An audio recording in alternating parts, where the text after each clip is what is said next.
Everyone is chasing alpha status, dominance, power, control. But here's the uncomfortable truth most men never hear. The men trying the hardest to look alpha are usually the ones with the least real influence. Not because confidence is wrong, not because strength doesn't matter, but because modern alpha culture teaches performance, not presence. It turns men into caricatures, loud, reactive, constantly proving something no one asked them to prove. And what's worse? People can feel it instantly. By the end of this video, you'll understand why chasing alpha status quietly destroys respect and what actually makes people listen, follow, and stay. The idea of the alpha male didn't start online. It started with science and then got completely distorted. In the mid-20th century, researchers observed dominance hierarchies in captive wolves. They noticed one male appeared to lead the pack and labeled him the alpha. Simple, clean, and mostly wrong. Years later, the same researcher publicly admitted the conclusion was flawed. In the wild, wolf packs aren't ruled by dominance, they're structured like families. Leadership comes from stability and experience, not intimidation. But that correction never went viral. Instead, the internet took the original idea and stripped it of nuance. Complex human psychology was reduced to a primitive rule: be dominant or be nothing. From there, alpha culture became a product: courses, clips, and content promising respect, women, and power, as long as you adopt the right posture, tone, and indifference.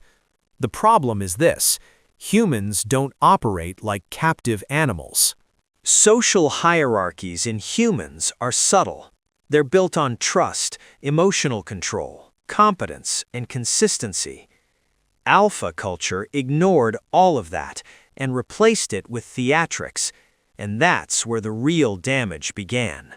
Once alpha culture moved online, something strange happened. It stopped being about inner strength and became about looking strong.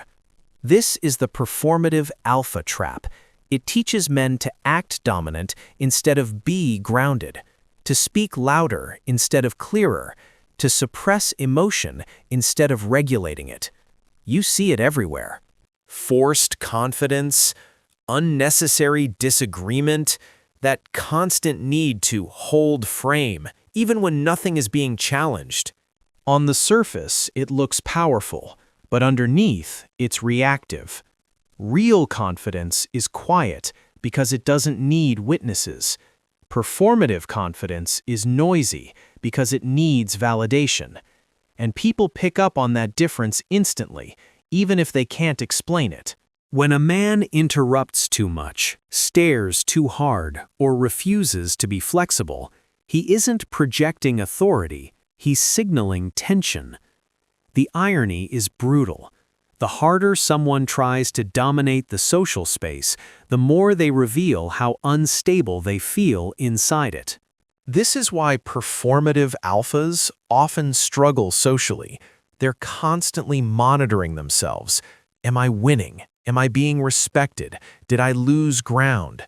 That mental noise leaks into their body language, their tone, their timing. And instead of creating respect, it creates discomfort. Because dominance without ease never reads as strength. It reads as pressure. Here's where most people get confused. They assume respect comes from force, from control, from making sure others know where they stand. But socially, humans don't respond to dominance the way alpha culture claims they do. In real interactions, people are constantly scanning for one thing: safety. Not physical safety, psychological safety. Can I relax around this person? Are they emotionally predictable? Do they escalate or do they stabilize? Performative alpha behavior fails this test. The constant posturing, the need to win every exchange, the refusal to concede even small points, all of it signals volatility. And volatility destroys trust. This is why aggressive alpha men often get excluded instead of followed.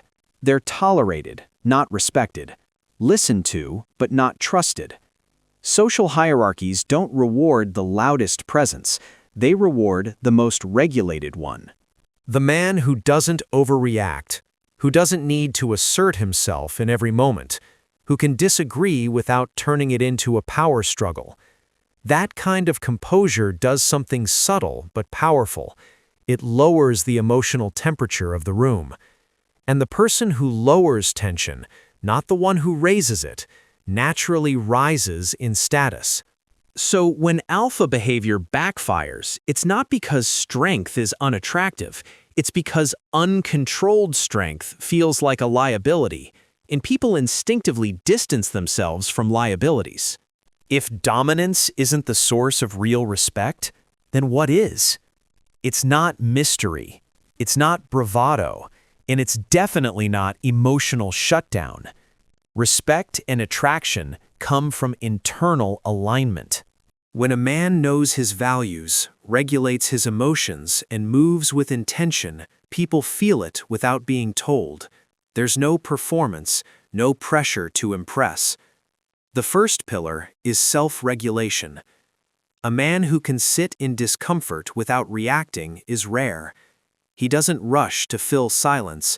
He doesn't escalate tension to feel powerful.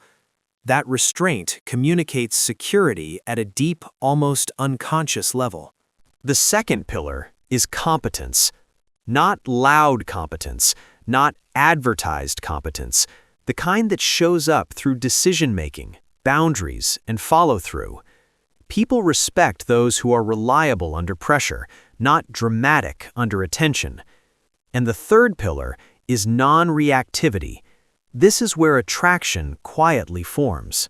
When someone tries to provoke, test, or challenge you, and you don't bite, you reverse the dynamic. Suddenly, they're adjusting to you.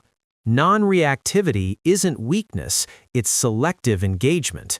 You respond when it matters, you ignore what doesn't, and that creates a powerful contrast. Because most people are reactive, pulled by emotion, driven by ego. So when someone moves differently, slower, calmer, more deliberate, they stand out. This is why the most respected men rarely talk about power. They don't need to. Their presence already does the work. Now let's talk about the real edge most men never see, the silent advantage. It's simple. The less you chase attention, the more attention you get. Men obsessed with proving dominance spend all their energy signaling. They're constantly reacting, always performing. Every gesture, every word is calibrated for effect. The silent advantage works differently. It's not about performance, it's about presence. It's about letting others reveal themselves first, watching, listening, assessing, and only acting with intent when it truly matters. This creates scarcity of reaction, which is powerful. People naturally notice the man who doesn't respond to every stimulus. He isn't trying to control the room, yet the room subtly shifts around him. And here's the key. You don't need loud alpha behaviors to gain respect. You gain it by being predictable in your stability, consistent in your actions, and unshaken by the chaos that unsettles others. That's the silent advantage. It's quiet, but it works. It's invisible to those chasing performative power, yet obvious to everyone who matters.